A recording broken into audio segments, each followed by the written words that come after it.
tengo el gusto de estar y poder conversar, estar y entrevistar, reflexionar junto al destacado periodista Jorge Rojas.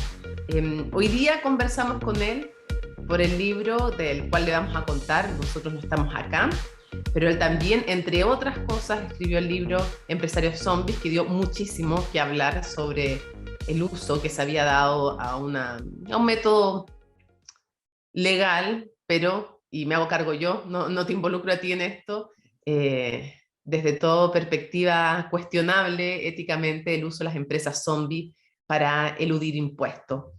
Y además, un destacado periodista también de la revista El Sábado, larga trayectoria, una pluma increíble que comprueba en este último libro, del cual vamos a conversar hoy día. Nosotros no estamos acá. Jorge, muchas gracias por estar con nosotros. No, gracias a ti, Mónica, por la presentación. Me quedo bastante corta. Lo primero que quiero preguntarte, porque es difícil, este libro se podría decir en fácil que es una crónica de 4 historias de migrantes, pero es mucho más que eso. Hay una parte en que hablas de que te hizo mucho sentido lo que te dijo uno de los protagonistas de estas historias sobre la ausencia, sobre el no estar. Entonces, creo que es una radiografía muy certera de la migración en nuestro país y de los efectos y de ese no estar, de no ser visibles, y que tú los haces visibles con la humanidad que lo escribes y con el rigor periodístico y la pluma que tienes. Quisiera preguntarte primero cómo surge la idea, algo muy básico, pero cómo surge la idea de este libro. Ya, este libro surgió y lo empezamos a trabajar con Andrea Insunza, que es la editora del libro. Gran editora. Sí, en el año 2019. Particularmente yo venía ya trabajando Después, varios reportajes sobre migración en la revista Sábado. los vimos. Em, en ese contexto ella me propone de alguna manera investigar el tema de la migración, pero no solo desde, yo recuerdo que en ese momento muchas de las crónicas que se escribían respecto a la migración tenían que ver con el viaje, con este Mm, tránsito hacia Chile, especialmente, bueno, primero la migración haitiana y luego la venezolana. Pero la propuesta de este libro era de alguna manera ya contar las historias de los migrantes desde esta ciudad de llegada, con qué se encontraban en Chile, para de alguna manera también involucrar a los chilenos en este relato. O sea, cómo se provocaba de alguna manera esta integración cultural. Eh, ujú, y ese fue el motor inicial de este libro. ujú. Eh, Vimos que de alguna forma tal vez la mejor forma de lograr esto era a través de la crónica, que es lo que a mí me gusta hacer. Y tal vez en el principio me puse muy ambicioso y creí que a lo mejor esto se contaba a través de 10 crónicas.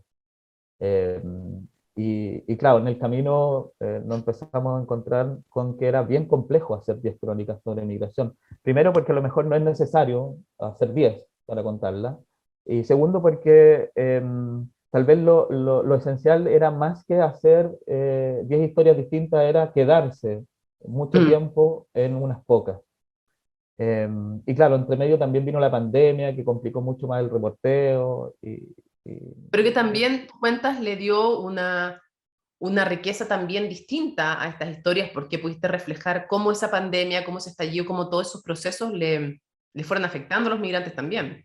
Cuando comenzó el estallido y después vino la pandemia, fue inevitable de alguna manera no incluir todas estas nuevas condicionantes porque no se entiende la migración actual sin, de alguna manera, lo que ocurrió. Tú decías que este libro nace el 2019, lo dices en la nota de autor y que se hizo solo, pero me gustaría que le contaras a la gente antes una anécdota que también mencionas ahí y que después hace más sentido cuando uno va leyendo el libro, que es lo que ocurrió en la población Los Nogales, en la Estación Central, el 2017, cuando conociste a Santiago.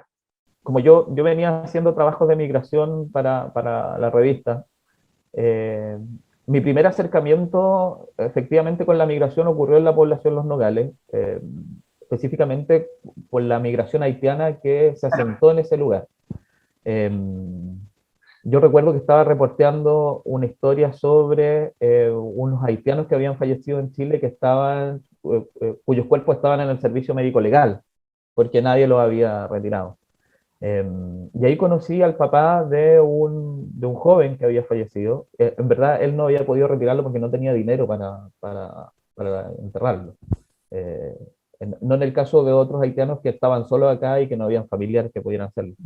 Y cuando él me invita a su casa, yo llego a la población Los Nogales y lo que me impresionó o lo que me llamó más la atención de esa experiencia fue que él arrendaba o subarrendaba una pieza en una casa que era bien pequeña, que eran como las casas originales de la población, y adentro había un maestro chileno que estaba arreglándola.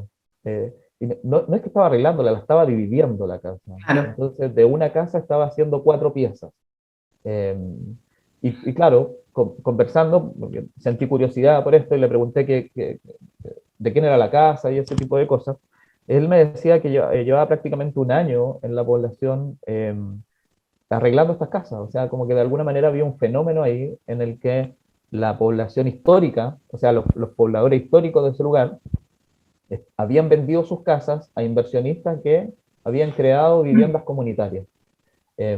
Y habían 4 piezas donde vivía este señor haitiano con el que yo estaba conversando, y habían 4 piezas en la casa de al lado, y habían 4 piezas en la casa de la esquina, y había un fenómeno ahí de alguna manera que demostraba que ese lugar, o que en ese lugar de alguna manera había una convivencia entre la población histórica de chilenos que había ahí y la Y migración. lo cuenta uno de los jesuitas también, Sí, cómo les molestaba, de cómo hecho, incluso peleaban la generosidad del cura, digamos. sí, la parroquia que está ahí, que acoge de alguna manera a- a los creyentes, Mm. decía que los chilenos le reprochaban en cierta medida que por qué él le daba más cosas a los haitianos que a ellos. Como tú decías ahí, como que se peleaban la generosidad del Mm. cura. Pero, pero eso puede ser incluso anecdótico, porque lo más grave era que habían conflictos por los cupos de los jardines Claro, infantiles, habían conflictos consultorio. por la hora en los consultorios. Entonces, claro, y había un conflicto en la vivienda misma. Mm. Si bien en esta casa que yo conocí, el señor que la estaba reparando, eh, habían ciertas condiciones más o menos dignas de habitar, o sea, cada pieza tenía su medidor, eh, piso de baldosa, pero vivían 4 familias donde antes vivía una. Sí. Eh, y eso, en ese momento, más que nada, lo que me generó fue preguntas Mm. de qué es lo que estaba sucediendo en ese lugar. Siempre cuando presento converso sobre libros, estoy siempre como en la duda entre cuánto contar y cuánto no, porque, pues claro, tampoco la idea es matar la sorpresa, así que no voy a contar para nada los finales, así que no te preocupes. Pero está la pareja, la pareja de dos venezolanos, Alexander y Fernando, está Digna, la peruana, me hizo tanto sentido el nombre de ella, Digna, que fue asesora del hogar y después tenía su propio negocio de arriendo de piezas, de subarrendamiento también de piezas. Está este caso que es desgarrador, que es el del haitiano Fritzner, que fue apuñalado en el terminal pesquero, y está también Silvia, que es esta boliviana cuyo cuerpo está ahí, víctima de femicidio. No sé si decir abandonado, no sé si decir olvidado, cuesta encontrar la palabra, pero son 4 historias. eh, Te digo que lo que me pasó, por lo menos a mí, es que lees la primera y piensas que no puede ser mejor la segunda, y la segunda también te conmueve por otras razones y te hace pensar por otras razones. Eh, pero quiero preguntarte, ¿cómo llegaste a esas 4? Has investigado tanto, has conocido tantas historias, tantas personas. Qué difícil si habías pensado 10, ¿cómo llegas a esas 4? ¿Cómo te decides en esas 4 y cuánto tiempo también de trabajo hubo? Porque en el caso, por ejemplo, de Fernando y Alexander, tú, y en los otros también, revisas artículos, expedientes judiciales. En el caso de Alexander y Fernando tienes acceso también por la confianza que te ganaste y por la seriedad con la que tú trabajas, incluso a los WhatsApp que ellos intercambian, que son un relato súper vívido de lo que ellos van viviendo. Entonces la pregunta es, ¿cómo llegas a decidirte por esas 4? No fue tan difícil llegar a ¿No? esas 4, no, no, porque de alguna manera yo sentía que por la contingencia misma que estaba viviendo Chile en relación a la migración, eh, sí o sí había que contar la historia de venezolanos y haitianos, Ya. porque, por la migración actual. Ujú. Eh, pero también había que incluir acá esta migración más histórica con países vecinos, Perú y Bolivia, que, que proviene de los 90 y los 2000, cuando Mm. tampoco era tan masiva. Entonces, bajo esos dos conceptos trabajamos cuatro historias. Eh, Ujú. y particularmente, y por decisión de Andrea y mía, la historia principal es la de los venezolanos, eh, porque es la migración más contingente, porque es la segunda migración más grande del mundo después de la de Siria, eh, porque tenemos una relación también de continente con ellos, eh, y porque venir a Chile para los venezolanos no es fácil en No. el contexto latinoamericano. O Hay sea, hay una frase que la encontré notable tuya. Tú dices, los muros son de papel.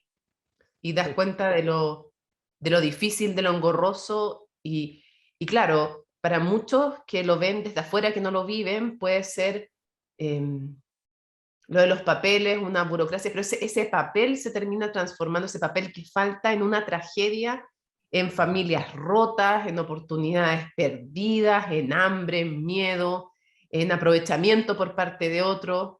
Encontré notable esa frase, que los muros son de papel. sí, es bien complejo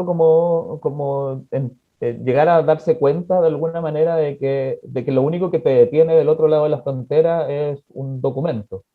Eh, Porque específicamente esa crónica yo la comencé a reportear cuando se implementó este visado de turismo a los venezolanos en junio del año 2019. No sé si lo recuerdas, pero era Sí, cuando en perfecto, Tacna, cómo sí, olvidarlo. cuando habían miles de personas en Tacna esperando hacer un trámite, primero en Chacayuta, al lado de la Berma, y después los trasladaron afuera del consulado. Bueno, yo estuve ahí en Tacna en esa ocasión, y ahí conocí a Alexander, que es el protagonista de una de estas crónicas. Sí, Eh, bueno, cuando él estabas comiendo las llegó, papas fritas. claro, él llegó a este lugar como tal cual como llegaron los otros 2.000 o 3.000 personas que estaban acampando en ese lugar, venían ya caminando. Las personas que estaban ahí no eran venezolanos que se tomaron un avión para llegar a Chile, eran personas que agarraron una mochila y se pusieron a caminar. Eh, y venían familias, venían personas solas, venían ancianos, gente enferma que venía en busca de tratamiento de Chile. La realidad era muy variada. Y Alexander es un joven de 24 años que llega a Chile porque en Chile lo espera su pareja, que es Fernando, que él ya se había venido 3 meses antes. Y él llega a Chile, sí, con esta visa de responsabilidad democrática. Eh, entonces, habían dos realidades muy distintas. En el caso de Fernando, que venía con su visa, con su Mm, RUT y que le permitía de alguna manera encontrar un empleo desde el primer día acá en Chile. claro. Y, y Alexander, que no tenía nada salvo su cédula de identidad. Y lo que se provocó ahí específicamente a propósito de los papeles, porque eso es súper importante, es que el gran problema que se generó por ese tochamiento es que antes para entrar a Chile era simple para los venezolanos. Sí, Bastaba con tener un pasaje de vuelta, $1.000 en el bolsillo y podías entrar como turista y cambiar tu estado migratorio acá en Chile a residente transitorio si es que encontraba un empleo. Pero la imposición de esta visa de turismo hizo que todas aquellas personas que habían salido de Venezuela con su cédula de identidad no pudieran entrar porque el requisito para la visa era el pasaporte. Y lo claro. complejo que es en Venezuela conseguir un pasaporte eh, es terrible. O sea, las esperas son de 2 años si es que tú lo haces de manera legal. Y si no lo haces de manera legal, tienes que pagar hoy día $6.000 por un trámite VIP, que le llaman, que es un trámite Claro. por corrupción, simplemente. Hay una parte, un texto que en la página 32, o sea, yo leería todo tu libro, pero claramente no podemos, pero tú pones en la página 32, dices, en todo el mundo los migrantes son ocupados como carne de cañón de batallas políticas locales que casi nunca terminan bien para ellos. Y claro, es parte también, porque tú cuentas historias humanas, pero también vas relatando lo que va ocurriendo en ese tiempo con la migración y lo que son las constantes también de los dramas y el uso político también de los migrantes. Son como peones en un tablero más grande. Sí, es bien interesante eso que cuentas porque todo esto ocurre en Tacna en ese momento donde efectivamente hay una crisis humanitaria, y porque hay gente que no tiene recursos para sobrevivir, viven en la calle, viven en un campamento, pero también hay una respuesta política a esa crisis humanitaria, desde el lado de Perú, que dice, oye, ellos quieren pasar a Chile, no son mi responsabilidad, pero también del lado de Chile. Esta visa que se empezó a imponer, primero la impuso Perú y Mm. después, días después, la impuso Chile. Entonces, ahí hay una respuesta no regional, pero de dos países de la región que son frontera, entonces es un territorio bien amplio. Eh, y respecto a esto del uso político, cuando yo estuve en Tacna, una de las cosas que me llamó la atención tenía que ver con que las personas que estaban ahí Ujú. manifestaban de alguna manera, además de su frustración por no poder entrar a Chile, muchos de ellos con familiares en Chile, o sea, que podían haber postulado por reunificación familiar, Claro. manifestaban su frustración al decir que ellos recordaban de alguna manera este viaje de Piñera a Cúcuta, Mm. eh, en el que Invitándolos en el fondo a venir. sí, sí, o sea, yo revisé las declaraciones que hizo Piñera en Cúcuta y él, no hay una declaración precisa de invitarlo a venir, hay más bien una Sí. manifestación de apoyo a Guaidó, que en ese momento era el presidente encargado, pero sí pero sí refuerza de alguna manera lo que él decía en el año 2018, que es donde efectivamente él los invita, y hay una entrevista que él da a DW donde él dice, vamos a seguir recibiendo venezolanos en Chile porque tenemos un deber de solidaridad.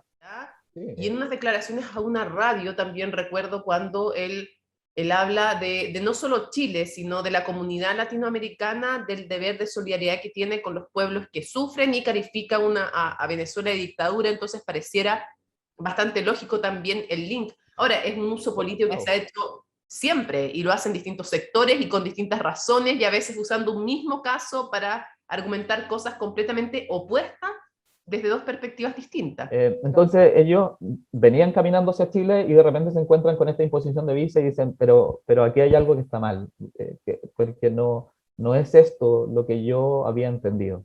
Eh, Los muros son de papel. los muros son de papel. Y es bien impresionante porque yo el día en que estuve aproximadamente una semana en Tacna. Y cuando yo regresé a Chile, tomé ese tren, que está el tren Tacna-Arica, que sale justo del lado del consulado. Eh, y cuando yo fui a la estación, y ese tren sale muy de madrugada, sale a las 6 de la mañana, 7 de la mañana, creo, eh, y se ven las carpas al final en el consulado, el atochamiento, en plena crisis, esto no se había solucionado. Eh, Mm.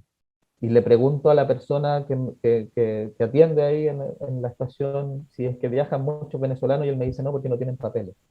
Eh, y a mí lo que me quedó de ese viaje era este tren saliendo todos los días desde ahí y los venezolanos al lado sin poder tomarlo.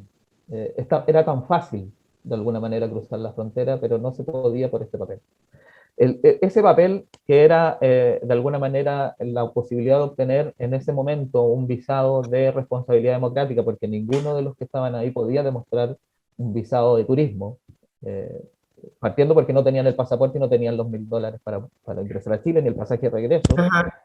Las condiciones ahí eran personas que querían venir a Chile. Eh,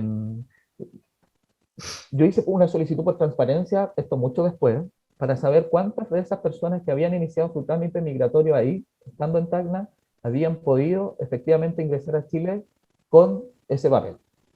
Y resulta que entre el 1 de junio y el 31 de agosto del año 2019, que es más o menos la fecha en la que se provoca esta crisis, en Tacna se recibieron 3069 solicitudes de visa de responsabilidad Mm. democrática. No es un proceso corto.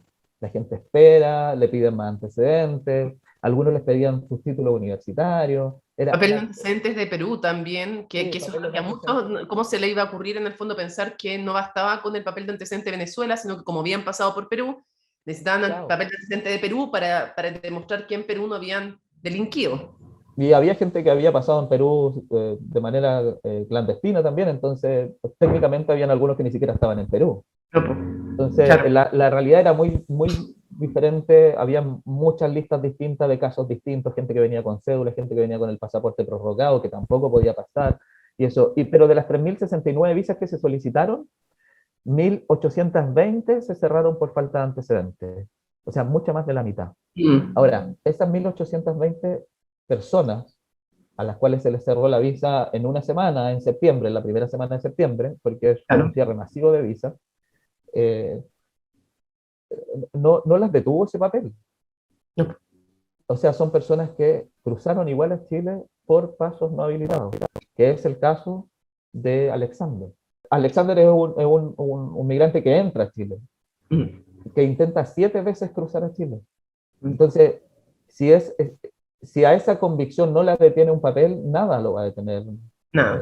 No hay un cierre de frontera, no hay una visa que detenga la convicción de llegar a un lugar donde tú crees que va a tener una mejor vida. Claro, es súper impresionante la historia de Alexander y Fernando, y después quiero que volvamos un poco a ella, cerremos con ella, pero quiero que vayamos también a Digna, esta mujer que tuvo experiencias bien fuertes cuando trabajaba como empleada de casa particular, que luego decide ella, en el fondo, arrendar y subarrendar piezas, y está buscando una página en la 146 y cuentas en una casa que es la que llegó, una casa muy grande, y dice, en esa casa su jornada comenzaba a las 6 de la mañana, debía despertar, bañar, vestir, darles desayuno y alistar las loncheras de los 4 niños para que se fueran al colegio mientras sus padres dormían. Ella dice, uno de esos niños iba todas las noches a dormir a mi pieza, su mamá le cargaba, mi dignita, me decía. La gente millonaria vive su vida, sus trabajos, sus reuniones y sus amistades y suplen ese cariño contratando profesionales. Yo era más joven en ese tiempo y les regalé gran parte de mi vida. Ahora cuenta, estuve en esa relación tan pura con los niños donde a Digna le encontraba más sentido una idea con la que le disgustaba estar de acuerdo, pese, pero de la que era imposible abstraerse. Era el único momento en que esa premisa paternalista mezquina y falsa de que las nenas también son parte de la familia llegaba a convencerla. Entonces sentía que ella ocupaba un lugar importante en esa casa, lo que no era verdad. De haber sido cierto, la habrían dejado asistir a los cumpleaños de sus hijos, a las graduaciones escolares que se perdió. Entregar cariño y los hijos ajenos en desmedro de los propios la frustró. Digna vio en el negocio del arriendo de las piezas una posibilidad de abandonar algún día ese trabajo. Y claro, aquí te encuentras con que más allá que en algunas familias efectivamente pueda darse un trato distinto, digno, el que corresponde, estamos hablando de aquellas en las que no se da eso. Eh, y ella decide tomar esta opción de arrendar y subarrendar piezas en las cuales entre medio también sufre traiciones, o sea, también sufre una traición entre medio de todo esto. Eh, ¿Qué quisiste representar con la historia de Digna? ¿Qué es lo que más te llamó la atención? ¿Qué crees que encarna ella? Mira, todas estas historias tienen varias capas de donde uno Mm. puede de alguna manera mirarlas. Desde la simple historia de anécdota o encontrar raíces muy profundas respecto de- de la migración misma reciente, a partir de los 90 hacia adelante, esto aborda. Y en el caso de Digna, primero era la idea de abordar esta migración de ciudadanos peruanos que se da a partir de los 90. En el caso Ujú. de ella llegó a mediados de los 2000, los hombres a la construcción, las mujeres al empleo doméstico, Ujú. eh, y que es muy marcado. De hecho, ella, Digna me decía en su momento, bueno, todo esto llega porque alguien le dice que venga, que tiene una amiga, y al final nunca, llega sola, nunca hay una amiga esperándola tampoco. Eh, pero que ellas van a una casa donde había una religiosa que las ayudaba a encontrar trabajo, eh, y ella postulaba, por ejemplo, a empleos de aseo y no la aceptaban, porque el empleo para las ciudadanas peruanas era eh, ser empleadas de casa particular. Eh, y ahí tú lo mencionaste al principio respecto al título del libro, que, que, mm, que da origen, perdón, que el título del libro tiene el origen en una frase que dice Alexander, que es, llevo un año en Chile y es como si no existiera.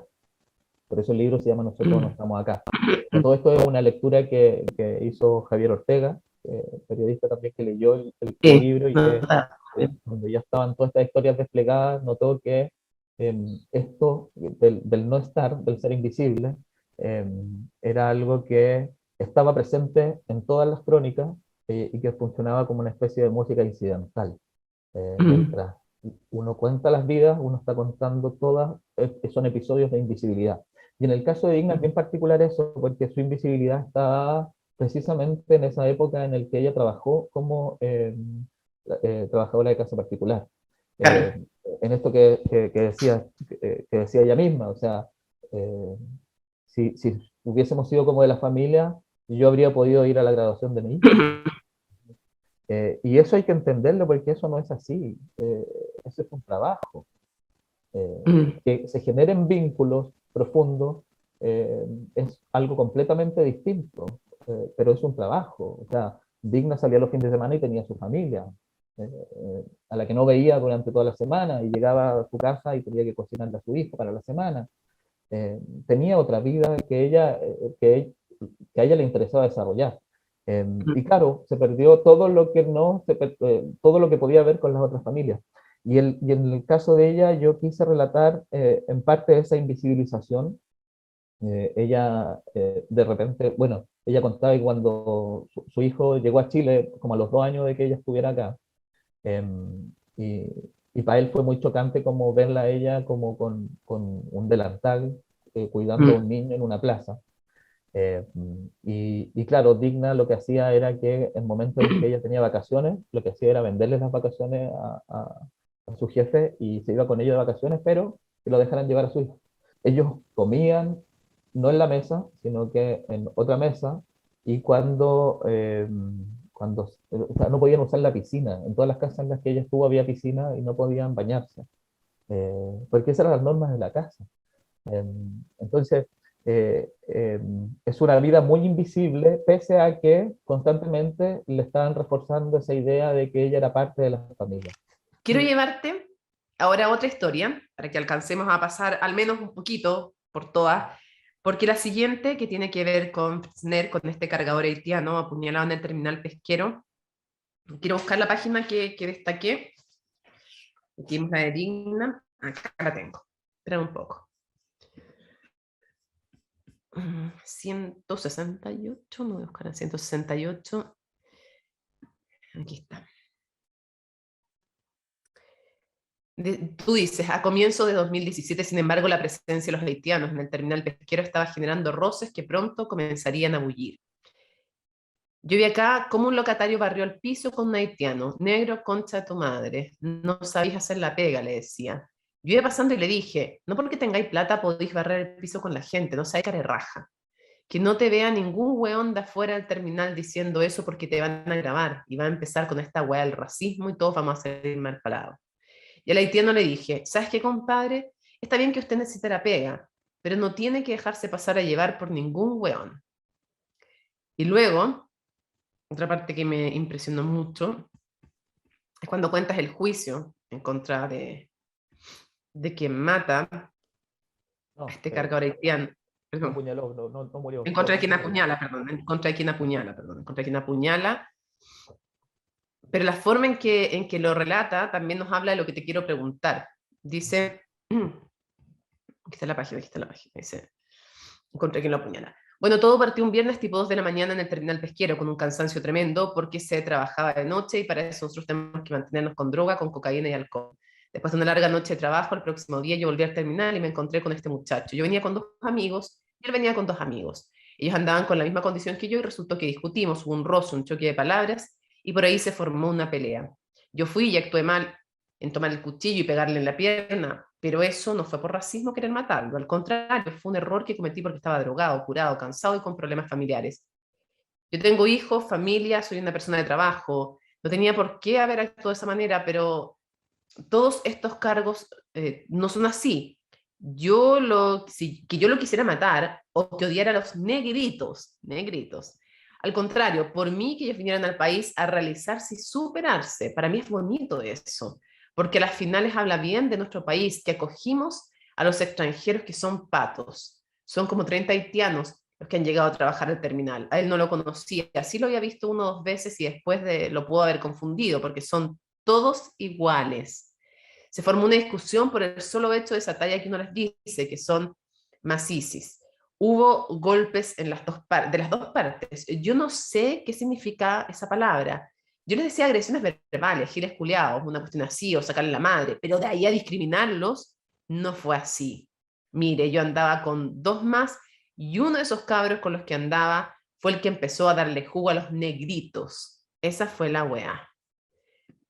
Y me pasa que obviamente aquí el tema del racismo queda súper patente, eh, pero me llama la atención nada más, bueno, normalmente la gente que es racista no se reconoce como racista jamás, pero en la forma en que él relata su defensa de que no era racista y que no lo quería matar, eh, es bien impresionante porque da cuenta de todo su racismo, desde las palabras como negrito, desde usar una palabra que es ofensiva y no saber que es ofensiva, o sea, desde la ignorancia de cómo tratar al otro, que es algo que te debiera importar si es que no eres racista, hasta usar conceptos racistas como negrito, así bien disminuido, y otras más, digamos. O sea, como esta cosa paternalista del país que acoge y que ayuda supuestamente al otro que vino a hacer su pega, digamos, que en el fondo hizo su pega, tú no lo ayudaste, no le estabas dando algo de caridad cuando le pagaste por una pega. Pero, sí es, pero claro, en el subconsciente esa persona está que si es extranjero y le diste pega, sí es una ayuda. Si es chileno y le diste pega, bueno, es trabajo. Entonces quiero, ¿cómo viste tú el tema del racismo en este caso? Sí, es bien impresionante ese juicio, yo lo escuché Mm. entero, pedí todos los audios, porque la defensa, porque no solo él, es la defensa que hace su abogado también. Es No, de que sí, igual de racista, atroz. esto es el cotidiano, así se tratan. No, no es que esté Mm. siendo racista, sino que esta es la forma en la que se trabaja. Eh, y es súper impresionante, porque o sea, cuando él dice son todos iguales, lo que está diciendo Ah, es que no atroz. existe, no hay una individualización de las No, personas. una masa. No hay, Como los chinos claro. son todos iguales, Son ¿quién los plan así? haitianos, son los que vienen primero a quitarnos la pega, lo dicen ahí también. Y esto es súper importante porque, bueno, principalmente yo elegí esta historia porque de alguna manera da cuenta, en primera instancia, de una persona que es un cargador, o sea, que trabaja con su cuerpo, que es un cargador lisiado por una puñalada en el muslo que le dio un chileno. O sea, esa persona no era una persona que llegó a Chile con la imposibilidad de caminar. Era una persona que venía a probar suerte a Chile y a los 2 o 3 meses se encontró con este chileno, eh, se llama Matías Cruz, que Mm. le pegó una puñalada en el muslo y le rompió una arteria. Eh, y esa lesión le provocó una cojera. Entonces, es la historia de una persona que vuelve al terminal pesquero metropolitano, que es el lugar donde casi lo matan, y es como a partir de ese regreso, él entiende o comprende toda su historia, y es cómo se vive con Mm. ese temor, cómo se vuelve a dar la espalda en una situación así, pero también es cómo este terminal pesquero de alguna manera incorpora todo eso que ocurrió en el cotidiano, en lo cultural que se provoca ahí, y reflexiona al extremo en el que se llegó. Y esa es la discusión que plantea esta crónica. Evidentemente la invisibilidad en este caso de esta persona está puesta en que para los chilenos son una masa de trabajadores que viene a perjudicarlo. Y es ahí donde, colgándome de lo que tú decías anteriormente respecto a que lo que genera de alguna manera los mayores conflictos entre los chilenos y los extranjeros en términos laborales tiene que ver Mm. con eh, eh, la irregularidad en la que trabajan los migrantes. Principalmente porque en el terminal pesquero, y esto ha pasado en otros rubros que tienen vinculación con la carga, en la Vega Central o en los trabajos de temporada que se hacen en los huertos, eh, las personas no son contratadas, son a trato. Claro. Entonces, para los haitianos que tenían barrera idiomática, lo primero fue eh, complejo porque ahí había un sistema de precios. O sea, los Mm. bultos se pagan 250 pesos por cada bulto, pero los haitianos le empezaban a pagar menos. Eh, y como venían, y este empleo les daba mucho rédito, porque era fácil de entrar y se pagaba muy bien, se generaba mucho dinero. Ellos hacían la pega como correspondía y los chilenos no hacían la pega como correspondía. Entonces, lo que decían era que llegaban los clientes a comprar y preferían mucho que la persona que le llevara los productos fuera un haitiano y no un chileno. Y ahí es donde se genera, yo creo, y la importancia de alguna manera de esta crónica tiene que ver con esa tensión interna en una organización laboral. Mm, ¿Cómo se resuelve el conflicto entre quienes, estamos hablando siempre de cargadores, o sea, Matías mm, Cruz, el que lo apuñaló, era cargador tal cual como Friedman, hacía la misma pega. ¿Cómo se resuelve una situación en la que unas personas chilenas se sienten pasadas a llevar porque ciudadanos haitianos llegan a hacer el mismo trabajo y les va mejor? ¿Cómo se resuelve ese conflicto? Bueno, eh, este conflicto evidentemente no se resolvió. Todo termina cuando esta persona apuñala al otro y le grita claro. que se vayan a su país y esas cosas. Y a partir de ese desarrollo es que eh, intento contar por un lado la historia de Friedner, qué es lo que le pasa a él en todo este tiempo, pero por otro lado también abordar cómo es que el terminal pesquero incorpora esto. Y la respuesta que hicieron, por un lado, hay dos respuestas. Por un lado, hay una dirigente del terminal pesquero que intenta mediar en la situación y ve un, un- un punto, eh, de alguna manera, donde poder vincularlo, que tenía que ver con que, bueno, ni a haitianos ni a chilenos le conviene que sigan entrando más personas, entonces hagamos un Claro. sindicato. Y en esa vinculación, porque el presidente es chileno y el secretario es haitiano, entonces los junta y los hace reflexionar sobre el problema común que tenían.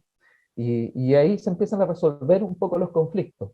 Ahora, donde yo siento que no se resolvió eh, esta situación fue en el hecho de que muchas personas del terminal pesquero veían la actuación de Matías Cruz como esta, o sea, se compraron la tesis de las manzanas podridas, como Mm, que este no era un problema de racismo ni de xenofobia, sino que era un problema de drogas y alcohol.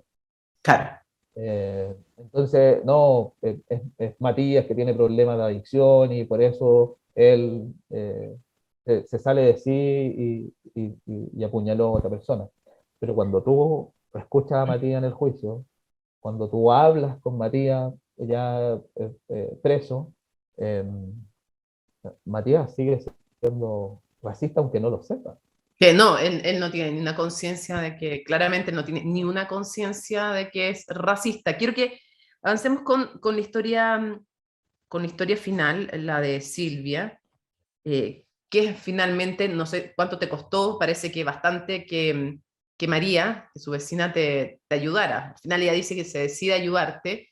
Hay una parte en que me pareció como, me encuentro todo desgarradora, pero tú cuentas sobre María dices, para cada sentido tiene asociado un recuerdo traumático vinculado a la muerte de Silvia Ninaja. Si decide revivir cada uno de ellos, es como si toda esa película volviese a proyectarse. Piensa en el olor de la sangre descompuesta, por ejemplo, y se le viene a la cabeza la imagen de las gotas cayendo sobre la poza en el patio. Ella, los perros, la comida de los perros, el líquido viscoso, la pared, el hilo que corre por la pared, el delta sobre la puerta. Es tan real que a veces cree que todavía puede oler la putrefacción, y eso que ya han pasado más de 3 años. Yo no puedo ir a la carnicería, dice María Plaza. El olor de la muerte se ha convertido en un trauma. Le ha pasado también con ciertos sonidos, con aquellos que provienen de los departamentos cercanos. Los ruidos de los muebles cuando se arrastran, los zapateos o los gritos de sus vecinos le recuerdan a Silvia. No es fácil vivir debajo del lugar donde se cometió un crimen, menos tener en la cabeza la banda sonora de esa muerte, como pistas de efectos especiales de una película de Bruce Lee. Es bien desgarrador y aquí, claro, aquí están, hay varias historias en esta historia. la violencia, está el machismo, está la historia de María, está la historia de Silvia, de nuevo la invisibilidad no solo de los migrantes, peor si eres migrante, pero de las mujeres también. Y de los carabineros, como cuando les dicen que está chorreando sangre, no van de inmediato. O sea, es bien brutal porque uno pensaría, o sea, si llamo a alguien de mi casa y yo está chorreando sangre, corre un carabinero. ¿Y estás segura que es sangre? Después de nuevo le insisten. ¿Cómo fue para ti esta historia? Yo esta historia la empecé a reportear para la revista en Ujú. el año 2019. Específicamente, estuvimos haciendo durante todo ese año unas viñetas que eran contar Sí. historias de migrantes en formato de viñeta. Y esta fue una de las historias que yo reporté. Eh, Se llamaba Gotas de sangre en Melipilla, esa historia. Y trata sobre Silvia, una hija que fue víctima de femicidio en enero del 2017. eh, pero la particularidad que tenía o sea, era todo, en verdad. Era la violencia, era el hecho de cómo una comunidad eh, impactada por ese hecho se reprocha mutuamente no haber hecho lo suficiente para haber salvado a su vecina. Mm. Eh, y lo que era bien dramático en ese momento, que pasado todo esto, que ya de por sí era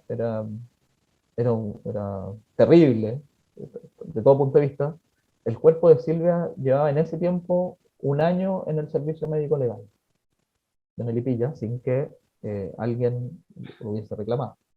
Bueno, eh, yo decido tomar esa historia que ya había reporteado y meterme de cabeza en tratar de contar este femicidio, en contar cómo esta comunidad, de nuevo, un hecho que impacta a una comunidad y cómo esta comunidad de alguna manera dialoga con esa situación, lo comprende o no lo comprende, cómo salen de esto, a partir de esta vecina que está justo debajo del departamento donde ocurre este femicidio, eh, y que ella escucha eh, la violencia, eh, y que tal vez se paraliza porque también tiene sus propios traumas con la Mm. violencia. Eh, y cómo se reprochan mutuamente vecinos de por qué no llamaron a carabineros. eh, y es bien complejo porque uno puede entender qué es lo que ocurre en esa comunidad muchas veces, de por qué no se reacciona así. Son procesos personales Mm. que viven. Eh, y claro, ella en su momento no quería hablar porque era complejo para ella hablar. Durante mucho tiempo ella sintió culpa por la situación. Eh, pero volvemos a hablar ya 3 años después. El cuerpo de Silvia aún continuaba en el servicio médico legal. Eh, y claro, volvemos a hablar porque ella se entera que este cuerpo lo van a inhumar, lo van a sepultar en Chile, en Melipilla. Claro. Ella que a todo esto, cuando tú cuentas de tus traumas personales, su papá le pegaba a su mamá.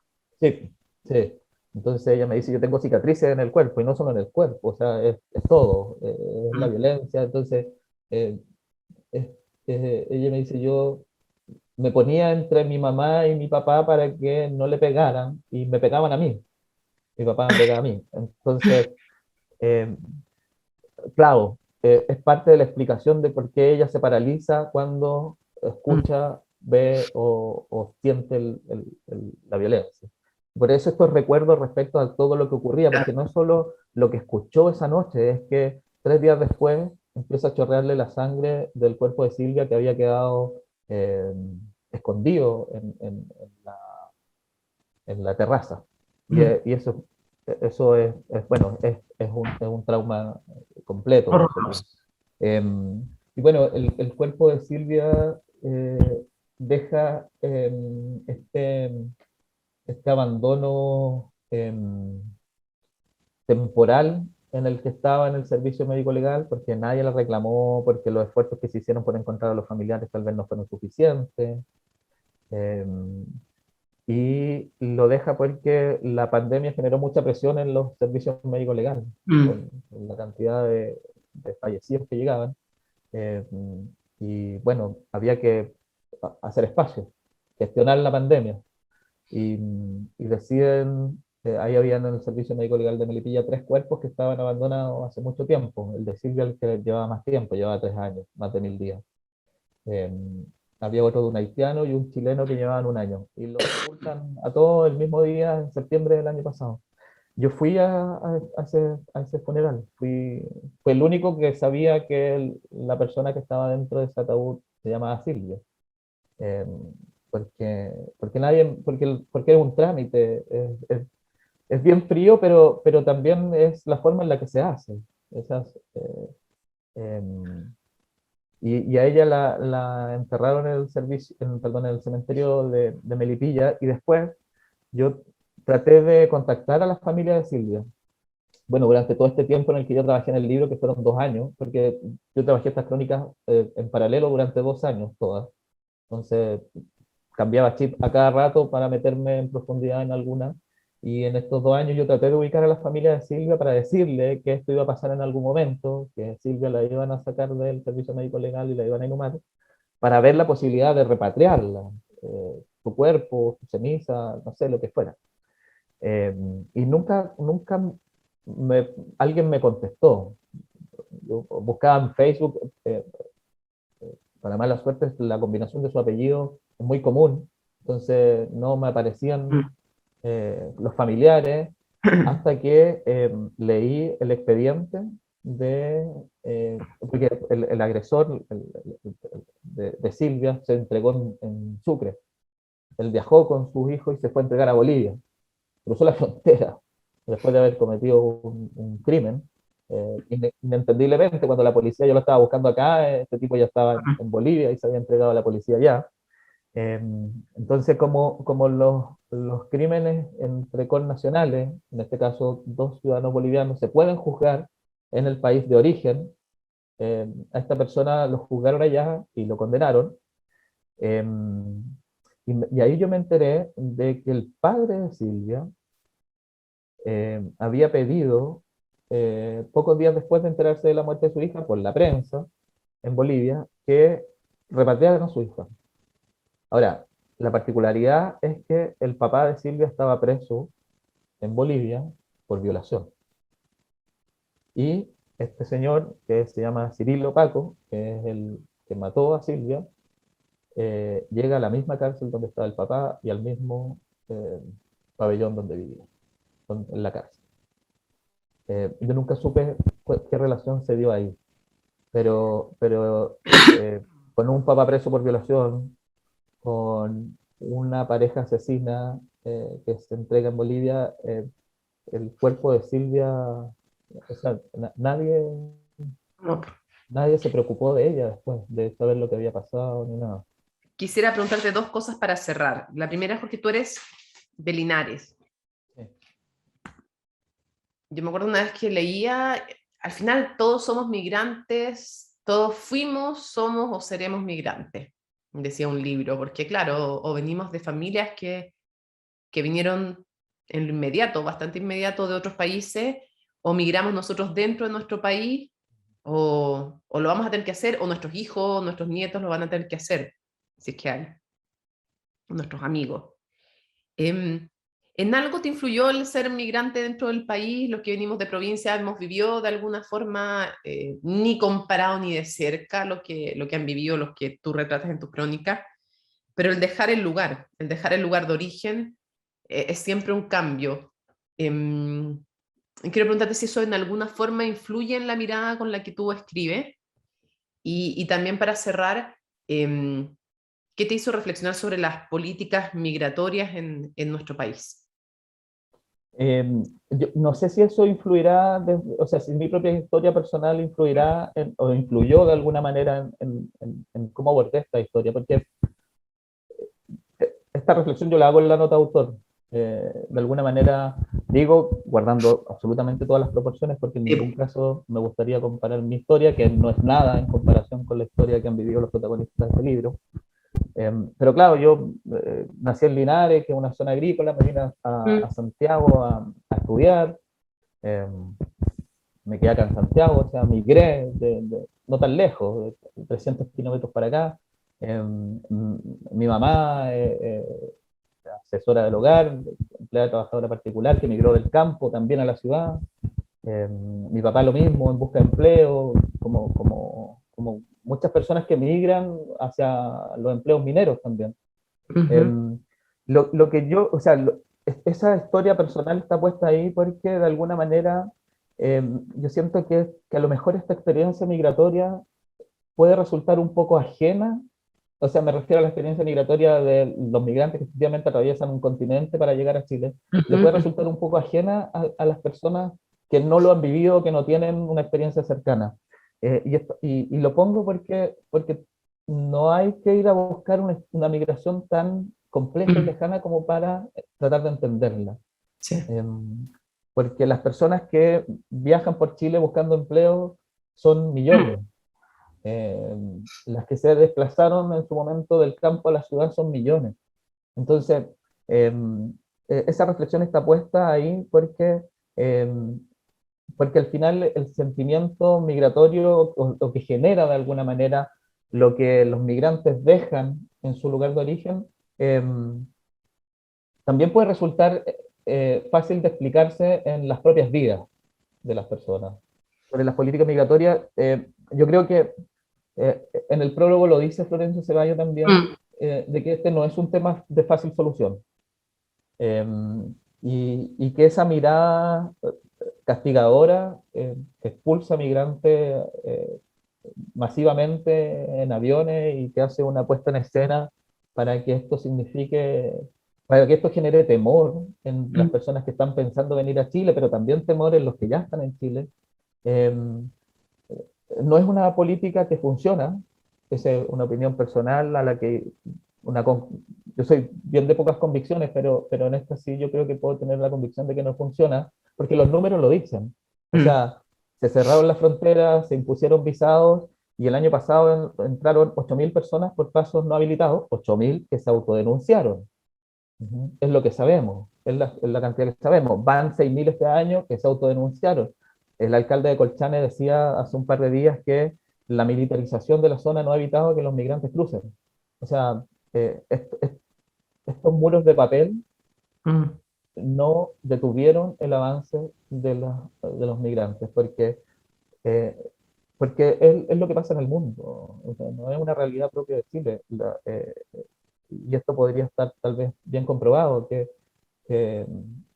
cualquier barrera eh, que se ponga en la migración no es eficiente porque genera, y peor aún, genera mafias que cruzan a migrantes de manera clandestina, que les cobran mucho dinero por hacerlo, en el que claro. arriesgan Mm, su vida por llegar a Chile. Nada te asegura que de alguna manera tú vayas a cruzar. Y sobre todo en esta frontera que es bien compleja y peligrosa, porque es una frontera que está minada. O sea, por más esfuerzos que se hayan hecho de la Comisión de Minado en desactivar ya prácticamente toda, o sea, la Comisión de Minado dio por finalizada su tarea y dice que ha desactivado prácticamente el 99% de las minas. eh, Hay muchas minas que se perdieron, que fueron arrastradas por los aluviones. Entonces, nadie sabe dónde están en el desierto. Es difícil ese cruce. Entonces, eh, esa mirada castigadora con el que entra, eh, pero también que bloquea el ingreso, eh, yo siento que no funciona, no ha sido eficiente. Y por el otro lado,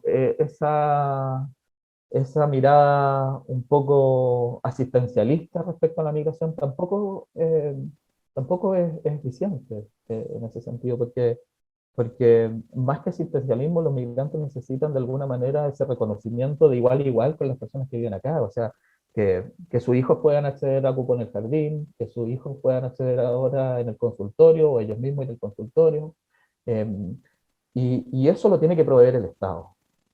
O sea, para que no se generen esas diferencias y esa competencia entre chilenos y migrantes por los cupos, el Estado tiene que efectivamente generar una oferta que cubra todas esas necesidades.